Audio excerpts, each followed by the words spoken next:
అండి. I'm doctor Ganesh, paediatric intensivist in Medicover hospital, Kurnool. So, ఈరోజు May 16థ్ అండి. National dengue day. సో, ఈ డెంగ్యూ డే రోజున డెంగ్యూ జ్వరం గురించి కొన్ని రకాల సూచనలు. ఒకటేంటంటే, ఈ డెంగ్యూ జ్వరం అనేది చాలా విష జ్వరాలలాగా ఒక భయంకరమైన విష జ్వరం.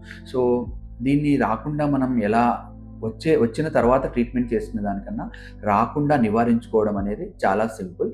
జస్ట్ సింపుల్ మెజర్స్ వాడడం వల్ల మనము ఈ డెంగ్యూ జ్వరం రాకుండా చేయొచ్చు. ఒకటేంటంటే డెంగ్యూ జ్వరం వైరల్ ఇన్ఫెక్షన్ వల్ల వస్తుంది. ఆ వైరల్ ఇన్ఫెక్షన్ గూడా ఎప్పుడైతే మస్కిటో బైట్ ద్వారా మాత్రమే వస్తుంది. సో, మనం మన పిల్లలకి కానీ, మనకి కానీ మస్కిటో బైట్ అవాయిడ్ చేయగలిగితే ఖచ్చితంగా మనము ఈ డెంగ్యూ జ్వరం నుంచి రక్షణ పొందవచ్చు. సో, వీటికి prevention is better than cure always. So, మనం రాకుండా చూసుకోవాలంటే ఈ మస్కిటో బైట్స్‌ని అవాయిడ్ చేయాలి. వాటి కోసం సింపుల్‌గా ఇంట్లో మస్కిటో నెట్స్ వాడటం కానీ, నెక్స్ట్ మస్కిటోలు పెరగకుండా ఏవైతే స్టోరేజ్ వాటర్ అవన్నీ ఉన్నాయో వాటిని క్లీన్ చేసుకొని, మస్కిటో నెట్స్ వాడడము, మస్కిటో బైట్ అవాయిడ్ చేయడం ద్వారా మనం ఈ డెంగ్యూ జ్వరం నుంచి రక్షణ పొందవచ్చు.